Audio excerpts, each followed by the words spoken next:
আসসালামু আলাইকুম। আশার অঙ্গন থেকে আপনাদের সকলকে জানাচ্ছি অনেক অনেক শুভেচ্ছা। আশা করছি সবাই ভালো আছেন। আলহামদুলিল্লাহ আমিও ভালো আছি। এখন বাজে প্রায় 10:30টার মতো। আমি রান্নাঘর থেকে চলে আসলাম, কারণ খালা এখনও আসে নাই। খালা আসলে অবশ্য মানে রুটিটা খালাই ভাজে টেবিলে দিয়ে দেয়। আর মাহিনে আজ উজ্জ্বল একদম ইদানিং 5:30টার দিকে ওঠে, একদম অ্যালার্ম দিয়ে, মানে আর পরে ঘুমায় না। তো স্বাভাবিকভাবেই ভাবলাম যে না আর শুয়ে থাকা যাবে না, উঠে পড়ে ওকে নাস্তা দিতে হবে। এই এই জন্য উঠে পড়ছি। স্কুলও আছে, পরীক্ষা সামনের মাসের 8 তারিখ থেকে পরীক্ষা। একটু ব্যস্ততা মনে হয় বেড়ে গেছে। তো যাই হোক, রুটি। মাহিন তো ডিম অ্যাজ ইউজুয়াল কখনোই খায় না, এটা তো বারবার বলছে। ওর বাবা ডিম পছন্দ করে না, কিন্তু ওর বাবা শেষের দিকে তাও একটু অনেক ড্রাই করে মানে পুড়ে ভেজে দিলে খেত, কিন্তু মাহিন একদমই ডিম খেতে পারে না। যাই হোক, ওর জন্য শুধু ঝামেলা কম, রুটি আর একটু আলু ভাজি গরম করে দিব। এই আর এই যে সকালটার কথা আর কি বলবো, ভালোই রোদ দেখলাম ওঠার পরে। এখন আবার দেখতেছি যে একটু মেঘলা মেঘলা হচ্ছে। তো যাই হোক, আমি অলরেডি ওয়াশিং মেশিনে কাপড় দিয়ে আসছি, যে মেঘলা মেঘলা থাকলেও আর কিছু করার নাই, কাপড় তো দিতে হবে। চাদরগুলো বেশ কিছুদিন হলো ইয়া হয়ে আছে। তারপর আবার একটু বাইরেও যেতে হবে কালকের মতো, আজকেও। এই হলো সকালবেলার অবস্থা আমার। তো যাই হোক, সকালটা না হয় শুরু করে দিই। সাথে আবার এই যে গরুর গোশত ভিজিয়ে ফেলছি অলরেডি, এখনও প্যাকেটটা খুলি নেই, একটু ইয়া হোক। তা ভাবতেছি যে গরুর গোশত রান্না করব। মিশন রোজা রাখছে, আমি আর মাহিন রাখি নাই। তো মিশন তো সাধারণত চিংড়ি মাছ গরুর গোশত ছাড়া অন্য কিছু অতটা কমফোর্টেবল না। হ্যাঁ, তা কমফোর্টেবল, সেক্ষেত্রে তাকে 2-3 রকমের ভর্তা করে দিতে হবে। তো ভাবলাম যে একটু কালকে আবার লাউ কিনছি, তো ভাবলাম যে লাউ দিয়ে ডালটা রান্না করি, আর হলো গরুর গোশতটা রান্না করি। আর তারপর আবার চিন্তা ভাবনা করি যে দেখা যাক কী করা যায় এরকম। সবার আগে চিন্তা করলাম যে না, নাস্তাটা না হয় আগে রেডি করে ফেলি, তারপর দেখা যাক। তো যাই হোক, সকালটা না হয় শুরু করে ফেলি সবার মতো। সব মাদেরই মনে হয় একই চিন্তা, একই টেনশন, যে তার ছেলেরা মেয়েরা কি খাবে। সকালবেলা উঠে নাস্তা তৈরি করাটাই হলো আমার। তো শুধু সকালবেলা না, আমার সব বেলা নিয়েই, মানে খাবার রেডি না হওয়া পর্যন্ত আমার মনে হয় মাথার মধ্যে টেনশন করতেই থাকি এরকম। আর যে বাচ্চাগুলো মনে হয় একটু বিরক্ত করে, অনেক বাচ্চাই আছে এরকম খাবার দাবার নিয়ে, তাদের মাদের মনে হয় আরও কত টেনশন আল্লাহ জানে। তো যাই হোক, সব টেনশনের অবসান হোক, আর আমি নাস্তাটা আগে রেডি করে মাহিনকে আগে প্রেজেন্ট করি। নাস্তা শেষ করে তারপর চাটা নিয়ে বসছি বেশ অনেক খানিকটা পরে। ওই যে জাস্ট চ্যানেলের তৃতীয় মাত্রাটা দেখতেছিলাম, তা দেখতে দেখতে মাহিন আবার একটা চিল্লানি দিছে, আম্মু চা দাও। পরে আবার চাটা বানাইছি। আর এই যে বারান্দাটা এখন একটু ডিসিপ্লিনভাবে মেনটেন করতে হবে। ওয়াশিং মেশিনটা কর্নারে হয়ে গেছে, সব আবার সাইডে আনতে হবে। মানে পরিস্থিতির কারণে সব কিছু এলোমেলো হয়ে গেছে। মনে হয় যে সাথে সাথে বাসার জিনিসপত্র বিদ্রোহ করতে শুরু করছিল, একটার পর একটা ডিস্টার্ব। এই আর চতুর্দিকে কনস্ট্রাকশনের কাজ হওয়ার কারণে মনে হয় যে কোথায় বসে যে একটু চা খাবো সেটার আর কোনো উপায় নেই। ঘ্যান ঘ্যান ঘ্যান ঘ্যান শব্দ হতেই থাকে। আর এসা যখনই বাসায় আসে না, সেদিনে আমি একদম, ও মাথায় এত সুন্দর করে তেল দেয় তা বলার মতো না। মানে ওর কাছে যারা বসছে মানে তারা জানে যে কারো মাথায় যদি তেল দেবার নাও থাকে, ও দেখলে মনে হয় মাথায় তেল দিই। এই যে আমি একদম মাথায় তেল দিয়ে ভূত হয়ে গেছি। মানে ও আসতে এত সুন্দর করে তেল দিয়ে দেয়, মনে হয় যে মাথাটা জাস্ট রিলিফ হয়ে যায় এরকম। আজকেও আসার কথা, এখনও আসে নাই। আর সকালবেলার খালা যে শিরিন খালা, সেও আসে নাই। শিরিন খালারও যে নাতি আসছে, নাতি আসলে তো সে আল্লাদা আটখানা হয়ে থাকে। এইটা 1-2 দিন পর পরই জাস্ট অ্যাবসেন্ট করার চেষ্টা করে। আর আমি না, ওই খালারা না আসলে ফোন করে চিল্লাচিল্লি, এগুলো আমার কাছে একদম পোষায় না, ভাল লাগে না এরকম। তো যাই হোক, পরের খালাটা দিয়ে কাজ চালাই, তো এই কারণে আর অত মানে পেইন হয় না। তো পথে আসছি যে এখনও সময় আছে, সময় যে চলে যাওয়া না, যে আসবে না, সেটা এখনও হয় নাই। আর এই যে ড্রয়িং রুমের এগুলো পাল্টাবো করে নাও, যে সকালে একটু দেরি করে উঠি, কিছুই মনে হয় হয়ে ওঠে না, করে আর করা হচ্ছে না। এই মানে কভারগুলো একদম চেঞ্জ করা মনে হয় ফরজে কাফা হয়ে গেছে। আর যে ফ্যান বন্ধ করে কথা বলতেছি, ফ্যান বন্ধ করে কথা বললেই মানে গরম আছে, কিন্তু গরম আছে। আর এই শ্রাবণ মাসে এত মানে কি বলবো, শ্রাবণ মাসের মতিগতি হলো, আমি তো সবসময় বলে যে টিনেজার বাচ্চাদের মতো। এই ঘুম থেকে আমি জানালা দিয়ে দেখতেছি যে ফাটাফাটি রোদ, ওঠার পরে রুটি ভাজতে ভাজতে দেখি যে রোদ কমে গেছে। ঠিক এখন শুধু জাস্ট বাতাস আসছে, রোদটা অনেক কম। এগুলো শ্রাবণ মাসের আকাশের অবস্থা। আর আমার ছেলে তো শীতের দিন আসতেছে, এখন তো কালকে দেখলাম যে 4:45টায় আসরের নামাজের আজান দিচ্ছে। তখন আমার মনের মধ্যে জানান দিল যে এই তো দিন মনে হয় মানে ছোট হয়ে যাচ্ছে আস্তে আস্তে। মাহিন না গরমের মানে শীতের দিনে সে খুব কান্নাকাটি করে, মানে দিন ছোট হয়ে যাচ্ছে কেন, 6টার সময় আজান দিয়ে দেয় কেন। ছোটবেলায় খুব মানে কান্নাই করতো, আমরা এত তাড়াতাড়ি রাত হয়ে যায়, রাত এত বড়, খেলা যায় না এরকম। তো এখন তো একটু বড় হয়েছে, এখন মনে হয় এরকম বলবে না। কিন্তু আমারই ভালো লাগে না, বিশাল বড় রাত, দেখা যায় যে 6টার সময় মাগরিবের আজান দিয়ে দেয়, মানে সন্ধ্যার পরের টাইমটা যেতে চায় না। তো যাই হোক, বক বক অনেক করলাম, চাটা শেষ করে ফেললাম, এখন নিজের কাজে যাই, ঘর বাড়িগুলো গোছাই। রান্নাঘরে যেহেতু একটা খালা সকালবেলা আসলো না, বেশ খানিকটা যে থালা বাসন সব নাস্তা করার পরে এলোমেলো হয়ে আসছে, এগুলো সব একটু গোছায় ফেলি। খালাদের জন্য রাখলে রাখা যায়, আসলে সব সময় কারো মানে কাউকে বিরক্ত করা এটা আমার একদম ডিকশনারিতেই নাই, কাউকে বিরক্ত করতে আমার ভালো লাগে না। এরকম খালারা মনে কষ্ট পাবে, এক খালা আসে নাই আর বেশি হয়ে যাবে, চাই না কারো মনে কষ্ট দিতে। এই তো যাই হোক, বাকি কাজগুলো না হয় সেরে নেই, কিন্তু রান্নাটা খালারাই করবে, এটা আমার পক্ষে পসিবল না। এই তো হঠাৎ ফোনে আবার যাচ্ছি নিচে, চা খাওয়া শেষ করে ভাবছিলাম যে ঘরগুলো আগে গুছায় নিব, কিন্তু সেটা আর হলো না। আগে ভাবলাম যে না, বাইরের কাজগুলো আগে সেরে আসি, কারণ আকাশের মধ্যে গতি ভালো না, কখন আবার বৃষ্টি চলে আসে বলা যায় না। এটা ভেবে আবার নেমে গেলাম, কারেন্ট বিল দিতে হবে, তারপরে যেতে হবে ব্যাংকে, সেখান থেকে যেতে হবে রিপন ভাইয়ের দোকানে, কাউসার ভাইয়ের দোকানে, অনেক কাজ। তো ভাবলাম যে না, বাইরের কাজ আগে সারি, পরে ভিতরের কাজও সারা যাবে। আমাদের দারোয়ান সাহেবকে দেখতেছি না, গেট কি তালাই নাকি, না গেট তালা না। তো যাই হোক, বাইরে থেকে না হয় ঘুরে আসি। সাথে রাস্তায় দেখা হয়ে গেছে। শোনো আব্বু, তুমি চুলছি করো না, চুলছি করো না, দেখি করছি, ভালো করে করো না, বুঝছো? আচ্ছা যাও, ওকে। এদিকে এদিকে রিক্সায় খালি যাবেন? তুমি দাঁড়াও, ওখান থেকে রিক্সায় দিচ্ছি আমি, আমি ডাক দিয়ে দেই। মাহিনের সাথে রাস্তায় দেখা হয়েছিল, মাহিনকে রিক্সায় উঠায় দিয়ে চলে আসলাম। এই হলো আমার সবসময় চটজলদি কাজ। গেছি কিন্তু 2-3টা জায়গায়, ব্যাংকে গেছি 3টা, সেই সাথে গেছি আরও 2টা দোকানে, তারপরে আবার আসলাম, মানে আধা ঘন্টার মধ্যে মনে হয় সব কাজ সেরে ফেলছি।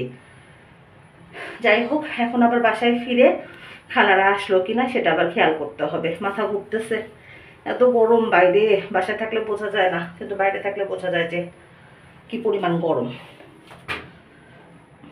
এই তো বাসায় চলে আসছি, লিফট মনে হয় খুলতেই চায় না, অন্ধকার লাগতেছে, সব জায়গাটা খুলে দিতে হবে।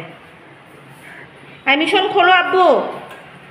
এই আগে তড়ি ঘড়ি করে ভাতটা উঠাই দিলাম, কারণ দেখা যায় যে খালায় আসুক গ্যাসটা খালি পাবে না, একটাতে ডাল আর একটাতে ভাত দিলে দেরি হয়ে যাবে। এই জন্য ভাবলাম যে না, ভাতটা না হয় আগে হোক। খালা সকালবেলা একটু বাইরে যাই, সেদিন মনে করো যে সব কাজের এলোমেলো হয়, বুঝছো খালা, কোনো কাজের সময়টা চলে যায়। আধা ঘন্টা মনে হয় 40 মিনিটের মধ্যে ফিরছি, তার মধ্যে মনে করো যে আবার বাইরের কাজগুলো খালা সব কাজ তো সন্ধ্যার পরে হয় না, চেষ্টা করি খালা সব কাজ সন্ধ্যার পরে রাখার জন্য, কিন্তু চেষ্টা করলে কি হবে, কিছু কাজ দেখা যায় যে সকাল সকাল না করলে সেগুলো আবার পরের দিনের জন্য জমা থাকে। এই এসা একটু ব্যাংকে অ্যাকাউন্ট করবে একটা, তারা এই রাজবাংলাতে একটা অ্যাকাউন্ট করা লাগবে, তার আসার কথা, তার জন্য বসে থেকে থেকে হয়ে গেল দেরি করে। সে ফোন করে করতেছে আমি 1টার সময় আসতেছি, তাহলে 1টার সময় আসলে আবার আমি 1টার সময় বের হবো, পরে বললাম যে আজকে আর দরকার নাই, কালকে আসো। এই হলো মনে করো যে পরিস্থিতি। না ইসলামের ব্যাংকে তো যাতা অবস্থা, ওর অ্যাকাউন্ট 2 ব্যাংকে আছে, তা মিল্টন আবার বলছে যে রাজবাংলাতে একটা করার জন্য। তো বললাম যে তাহলে আজকে আর আসো না, কালকে, এগুলো এখন পরে গোছাইতে হবে। মাহিনের সাথে নিচে দেখা হয়েছে যে মাহিনী স্কুলে যাইতেছে, এরকম ঘর বাড়ি কিচ্ছু গোছাই নেই, সকালবেলা উঠেই আগে লাফায় বের হয়ে গেছিলাম। তো যাই হোক, এগুলো আগে ঠিকঠাক করে নেই, এখনও ঘর বাড়ি যাতাও। এই তো এখন বিকাল বাজে প্রায় 5:30টার মতো, মাহিন স্কুল থেকে চলে আসছে, কেমন যেন ঝিরিঝিরি বৃষ্টি, একটু থামছে এখন মনে হচ্ছে। তো যাই হোক, আমার বাসার খাবার দাবারের অবস্থা দেখাই। এই যে ভাত দুপুরে রান্না করা হয়েছে, এখনও হাতই দেওয়া হয় নাই, কারণ মাহিন তো স্কুলে ছিল, মিশন রোজা ছিল, সে তো দুপুরবেলার খাবারটা প্রশ্নই আসে না। আর আমি যেহেতু ছেলে রোজা, কেন যেন ভালো লাগলো না খেতে, মানে ক্ষুধা লাগছিল না, এটা বড় কথা, কারণ আমি তো দুপুরবেলা ম্যাক্সিমাম একটু দেরি করে খাই বা আসরের সময় খাই।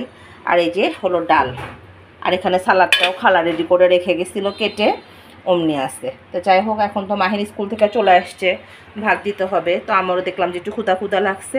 আর মিশন বললো যে আম্মু আমার একটু কোক আনতে হবে, যে রোজা আছে, ও তো সাধারণত ড্রিঙ্কস পছন্দ করে বেশি, যদিও খাওয়া উচিত না, স্বাস্থ্য বেশি হয়ে গেছে। তারপরেও আর কিছু বললাম না। তো বললাম যে আচ্ছা ঠিক আছে যাও। তো মিশন গেল একটু নিচে, আর আমি ভাবলাম যে তাহলে মাহিনকে খাবারটা দিয়ে দিই, আর আমি খেয়ে নামাজ পড়বো। এখন যে নামাজটা পড়বো সে শক্তিটাও মনে হয় আর পাচ্ছি না। তো ভাবলাম যে মাহিনও বলতেছে আম্মু ক্ষুদা লেগে গেছে, সে আমার সাথে ঝগড়াও করলো, তার ভাই রোজা রাখছে, সে রাখতে পারতেছে না। তো বললাম যে না আব্বু তুমি পরে রাখো। এই তো যাই হোক, খাবারটা না হয় তড়িঘড়ি করে আগে মাহিনকে দিয়ে দিই, তারপরে আমি খেয়ে তারপর নামাজ পড়বো। তারপরে আবার চার তো একটা তাগাদা থাকবেই। এই হলো আমার বিকালবেলার সমাচার। এই যে সন্ধ্যার পরে আজকে এসা ইফতার করতে হলো মিশনের সাথে করে। এসা রোজা ছিল না, জাস্ট মিশনকে একটু সঙ্গ দেওয়া, তাই না এসা?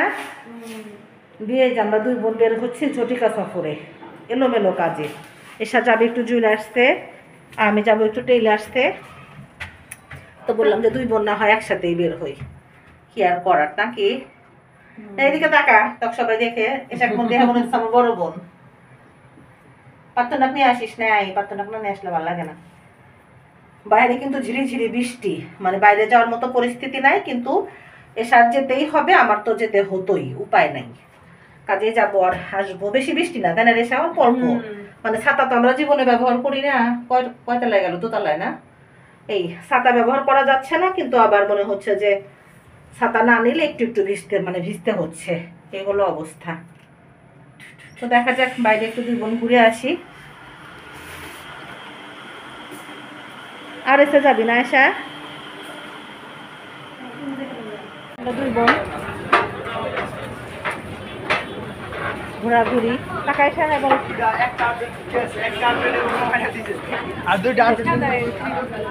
এটা মাগনা বলি না কোন শাড়ি? আসল জায়গা থেকে ঘুরে আমরা চলে আসছি দুই বোন। আর এসে বাইরে একদম ঝিরিঝিরি বৃষ্টি, সেই বৃষ্টি মাথায় নিয়ে আসলাম। বাবা এখন আবার এত ভিড় কেন আল্লাহ জানে, তাই না রেশা? বেশ ভিড় আছে, কিন্তু ভিড় নাই যে তা না, মোটামুটি আছে। বুঝছিস? খুলছে সব, খোলা দেখতেছিস না? সবই তো খোলা, কোনো কিছু তো বন্ধ না। কই তুই? তোকে দেখা যাচ্ছে না কেন? কি ব্যাপার? তাই বলছে খুলছে মনে হয়, যাই হোক খোলার কথা। এসে আসতে একটু চলে আসতে, আমি আসতে চাইলাম না, কিন্তু এসা তো ছাড়লই না, এই জন্য আসলাম।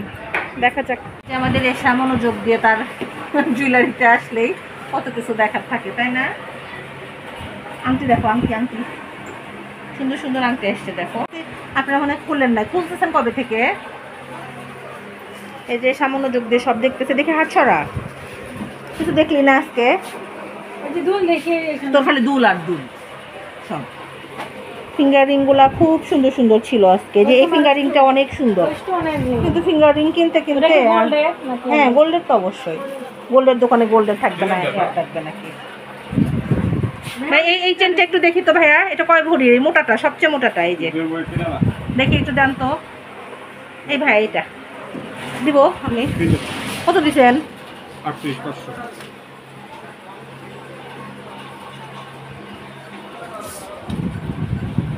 দিছি ভাইয়া, ওকে কোনটা দেন?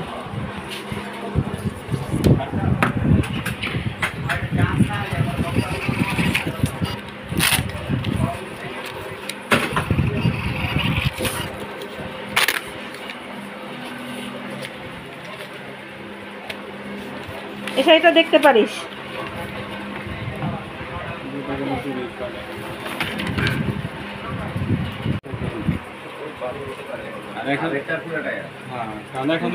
ফুল মাসে পেমেন্ট করতে হবে, 26 টাকা ফুল মাসে।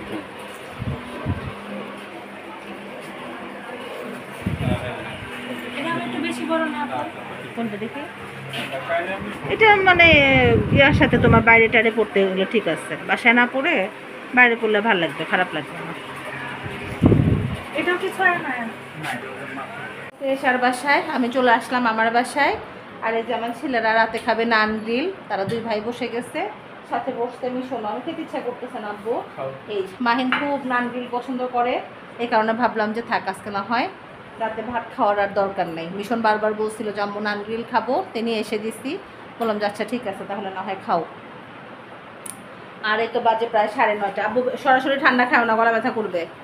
এই 9:30 বেজে গেছে, বাইরে কি ঝিমঝিম ঝিমঝিম বৃষ্টি, মানে বেশি তো জোরে নামেই না, কিন্তু বেশ মানে বিড়ম্বনা পোহাতে হয়েছে, ভালো লাগতেছিল না। তেষা চলে গেল এশার বাসায়, আমি চলে আসলাম আমার বাসায়। এই তো, তবে আজ এই পর্যন্তই। সবাই ভালো থাকবেন, সুস্থ থাকবেন, আশার অঙ্গনের সঙ্গে থাকবেন, আমার চ্যানেলটি সাবস্ক্রাইব করবেন, গঠনমূলক সমালোচনা করবেন। আর যারা মনে মনে ভাবতেছেন যে গোল্ডের দাম কমছে, তাদের স্বপ্ন শুধু বিথাই স্বপ্ন, মানে এটা কি বলবো, আর কিছু বলার নাই, বরং আগের মতোই আছে, বা আগের যে একটু বাড়তে আমার কাছে মনে হচ্ছিল, কমে নাই, মাসখানেক আগে যেটা ছিল তার চেয়ে বাড়তি মনে হচ্ছিল আমার কাছে। তো যাই হোক, আজ এই পর্যন্তই, আল্লাহ হাফেজ।